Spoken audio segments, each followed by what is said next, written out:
গণভবনে বাংলাদেশ কৃষক লীগ আয়োজিত বৃক্ষরোপণ কর্মসূচির উদ্বোধন ও পুরস্কার বিতরণ অনুষ্ঠানে বক্তব্য রাখছেন প্রধানমন্ত্রী শেখ হাসিনা। সরাসরি চলে যাচ্ছে সেখানে।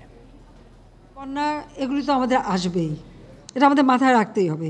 আমাদের প্রাকৃতিক দুর্যোগের দেশ, কিন্তু এই দুর্যোগ মোকাবেলাটা আজকে যে বৃক্ষরোপণ কর্মসূচিটা বর্ষাকালে আমরা শুরু করি, তার কারণ দুর্যোগ প্রতিরোধে আমাদের বৃক্ষ কিন্তু সুরক্ষা দেয়। উপকূলীয় অঞ্চলে সবুজ বেষ্টনী করা, কৃত্রিম উপায়ে ম্যানগ্রোভ তৈরি করা এবং এই জলোচ্ছ্বাস থেকে উপকূলীয় অঞ্চলকে রক্ষা করতে হলে আমাদের ব্যাপকভাবে বৃক্ষরোপণ করেই কিন্তু এটা করতে হবে। সেদিকেই আমাদের দৃষ্টি দিতে হবে, এটাই করব। তো আমি আসলে এটাও বলবো যে আওয়ামী লীগ সরকার আসার পর থেকে কিন্তু আমাদের পরিবেশ রক্ষা, প্রতিবেশ রক্ষা করা, প্রাকৃতিক ভারসাম্য রক্ষা করা, সেসব বিষয়ে সবথেকে বেশি আমরা গুরুত্ব দিচ্ছি। সেই সাথে আমার দেশের মানুষের খাদ্য চাহিদা, পুষ্টি চাহিদা পূরণ করা, সেদিকে আমরা দৃষ্টি দিয়েছি। আজকে আমরা যদি একটু হিসাব দেখি যে আমাদের উৎপাদনের দিক থেকে আমরা দানাদার শস্য 96 সালে তো মাত্র 79 লক্ষ মেট্রিক টন হতো। আমাদের গৃহীত পদক্ষেপে সেটা 1 কোটির উপরে বাড়ে।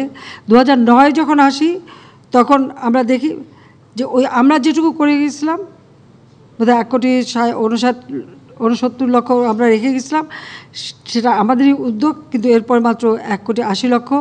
বিএনপি আমাদের তেমন আর বৃদ্ধি পায়নি।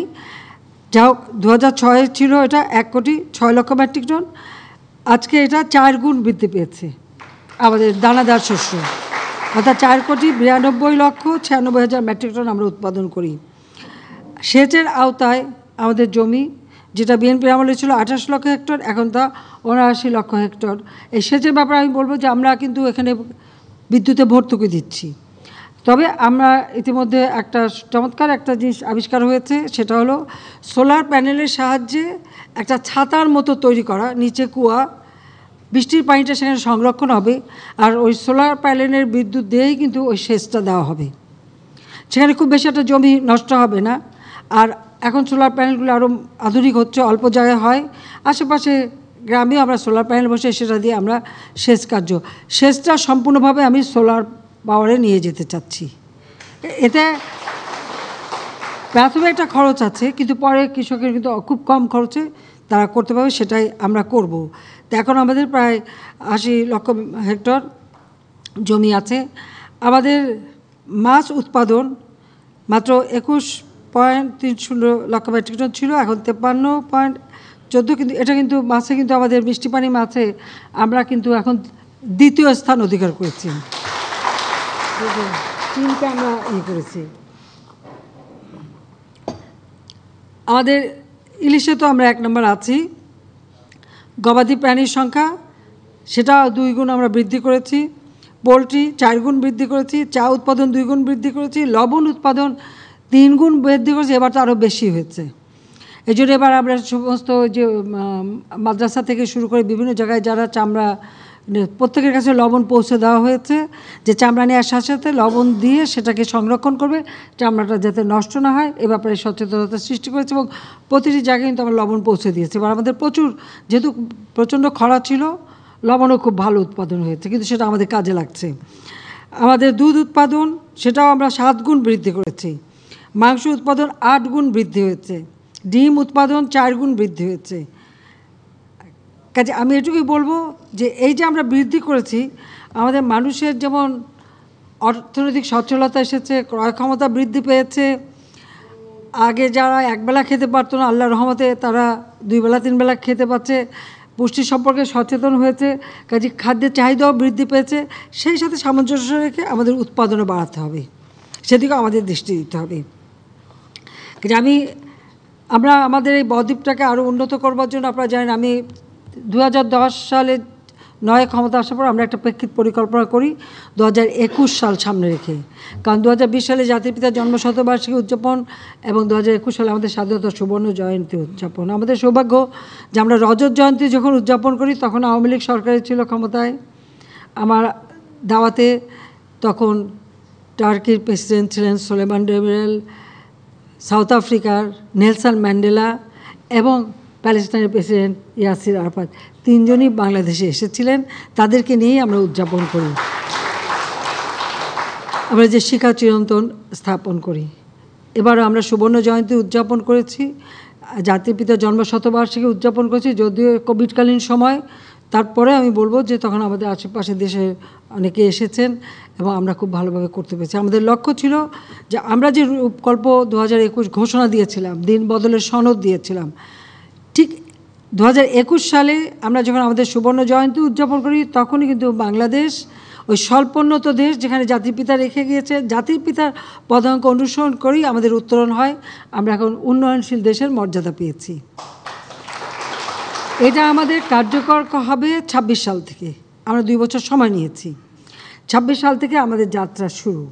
কাজে আমরা এটা কী কী সুবিধা আমরা পাবো আর কী কী চ্যালেঞ্জ মোকাবেলা করা হবে সেটারও কিন্তু আমরা বিভিন্ন পদক্ষেপ নিয়েছি। কাজে এদিক থেকে আমি সবসময় বলবো যে আমাদের শুধু এখানে আমরা থেমে থাকিনি। যেহেতু 2021 সালে ডিজিটাল বাংলাদেশ আমরা করেছি, বঙ্গবন্ধু স্যাটেলাইট 1 উৎক্ষেপণ করেছি, আজকে কৃষকের সকলের হাতে মোবাইল ফোন, সবাই মানে একেবারে ওয়াইফাই কানেকশন, গ্রাম পর্যায়ে বিদ্যুৎ দিয়েছি, যা যা ওয়াদা ছিল সেটা রক্ষা করেছি। এখন আমরা 2021 থেকে 41-এ বাংলাদেশ কেমন হবে সেই প্রেক্ষিত পরিকল্পনা প্রণয়ন করেছি। পাশাপাশি আমাদের এই বদ্বীপ আরও উন্নত যাতে হয় এবং বদ্বীপে ভবিষ্যৎ প্রজন্মের পর প্রজন্ম যেন সুন্দরভাবে বাঁচতে পারে সেদিকে লক্ষ্য রেখে আমরা ডেল্টা প্ল্যান 2100 এটা আমরা প্রণয়ন করেছি এবং নেদারল্যান্ডের সাথে আমাদের চুক্তি হয়েছে, কারণ নেদারল্যান্ডও একটা ডেল্টা অর্থাৎ বদ্বীপ। কাজে আমরা ওই 2100 সাল পর্যন্ত বাংলাদেশ কিভাবে উন্নত হবে, হ্যাঁ সময়ের তাগিদে বা বিজ্ঞানের উদ্ভাবনে হয়তো সময় সময় এগুলি সংযোজন পরিবর্তন করতে হবে। এটা এমন না যে এইটাই ধরে থাকতে হবে, কিন্তু একটা নীতিমালা আমরা তৈরি করে দিলাম যেন এইভাবে আমরা দেশটাকে এগিয়ে নিয়ে যেতে পারি। তো সেটা মাথায় রেখে আমাদের বাংলাদেশ এগোতে হবে। কৃষক লীগের দায়িত্ব অনেক বেশি। আমরা আগেই বলেছি কৃষক বাঁচলে আর কৃষি বাঁচলে দেশ বাঁচবে। আর খাদ্য হচ্ছে মানুষের জীবনের সবচেয়ে বড় চাহিদা, কিন্তু খাদ্যের জন্য কারো কাছে যেন হাত পাতে না হয়। আর পরিবেশ রক্ষা, আমাদের জলবায়ু পরিবর্তনশীল এবং জলবায়ুর অভিঘাত থেকে দেশকে রক্ষা করা। বাংলাদেশ কখনো জলবায়ুতে কোনো রকম ক্ষতি করে না, কিন্তু আমরা এর দ্বারা ক্ষতিগ্রস্ত হতে যাচ্ছি। সেই দিকে লক্ষ্য রেখেই আমাদের যে উন্নয়নের কর্মসূচিগুলো আপনারা লক্ষ্য করবেন, এবার দক্ষিণাঞ্চলে সবথেকে বেশি উন্নয়নের কর্মসূচি নিয়ে ওই অঞ্চলের মানুষকে সুরক্ষিত করেছি এবং এটা আরও সুন্দরভাবে আমাদের করতে হবে। কিন্তু গাছ আমাদের প্রাণ, গাছ আমাদের মানে আমরা শ্বাস প্রশ্বাস নিয়ে অক্সিজেন দেয়। কাজে বৃক্ষ যত বেশি আমরা লাগাতে পারবো, ফল আপনাকে ফল দেবে, খেতে দেবে, আবার সেখানে ফল থেকে তো আপনি উদ্ভিদ হলে বিক্রি করেও অর্থ উপার্জন করতে পারবে। একটি বনজ গাছ সেটা যদি বড় হয় সেটা কাঠের জন্য বিক্রি করলে পরে অনেক টাকা পাওয়া যাবে। ভেষজ গাছ সেখানে ঔষধি নানা ধরনের আয়ুর্বেদিক ঔষধ বা অন্যান্য ঔষধের কাজেও লাগে। তো এইভাবে আমরা যদি আমাদের দেশটাকে সবসময় একটা সবুজ করে রাখতে পারি তাহলে বাংলাদেশ আর পিছিয়ে থাকবে না। অনেক দেশ তো মরুময় হয়, এটা হবে না। তো সেই জন্য আমাদের বোধহয় সকলেই একভাবে ওইভাবেই চিন্তা করতে হবে। আমি ধন্যবাদ জানাচ্ছি, যদিও 50টা একটু বেশি হয়ে যাবে না আপা ডেইলি একটা করে লাগাবো। ও ডেইলি একটা করে লাগাবো। জায়গা সময় জায়গা 60 দিন আপা আশাপাশে মিলে আর কি। জায়গা পাবে কোথায় সেটাও তো দেখতে হবে। আচ্ছা আপা গ্রামে গঞ্জে আমাদের তো গ্রামে আছে, বহু জায়গা আছে। হ্যাঁ না আবার না, এখানে একটা জিনিস লক্ষ্য রাখতে হবে, আমার ফসলি জমি যেন নষ্ট না হয়। সব বেশি করে নদীর পাড় যেখানে ভাঙন হতে পারে সেই সব এলাকায় যেগুলো যে জ্বর শিকড় থাকে, মাটি কামড়ে রাখে, সেই ধরনের লাগানো। তারপর আমাদের উপকূলীয় অঞ্চলগুলি আর এবার ওইগুলি হিসেব করে, আর প্রত্যেকের ঘর বাড়িতে যেমন আমাদের এই যে মানে মাল্টিস্টার বিল্ডিং আর ডেভেলপমেন্টের নামে এই ধানমন্ডি থেকে শুরু করে গুলশান বনানী এলাকা সব জায়গায় যে যত গাছ ছিল এগুলি সবই তো সাফ। আগে যে সবুজ ছিল সেটা আর থাকে নাই। এখন অবশ্য ছাদ বাগানের দিকে সবাই ঝুঁকছে, ছাদ বাগানটাও হচ্ছে, সেটাও করতে পারে সবাই। ছাদে যেটুকু জায়গা আছে তাদের বাড়িটাও ঠান্ডা থাকবে, আর কিছু ফল তরকারি হলে নিজেও খেতে পারবেন।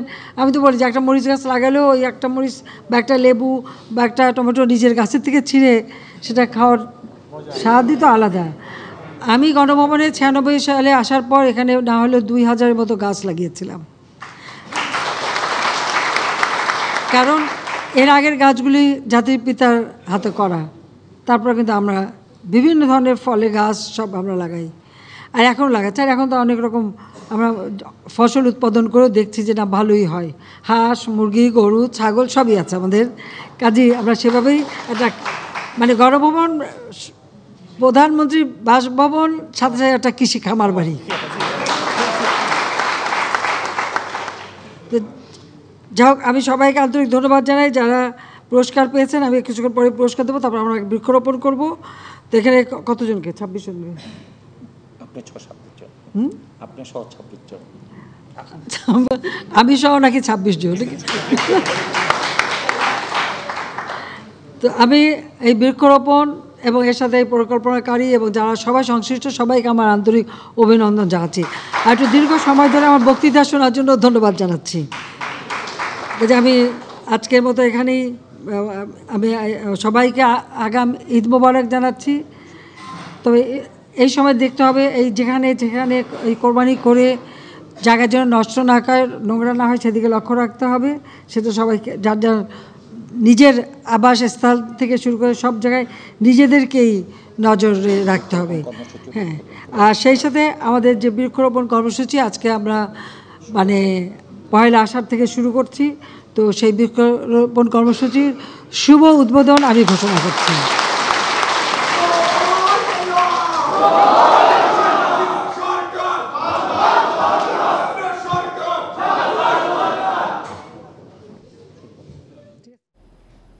বৃক্ষরোপণ কর্মসূচির উদ্বোধনী অনুষ্ঠানে বক্তব্য রাখছিলেন প্রধানমন্ত্রী শেখ হাসিনা। আমরা সরাসরি সেখানে ছিলাম।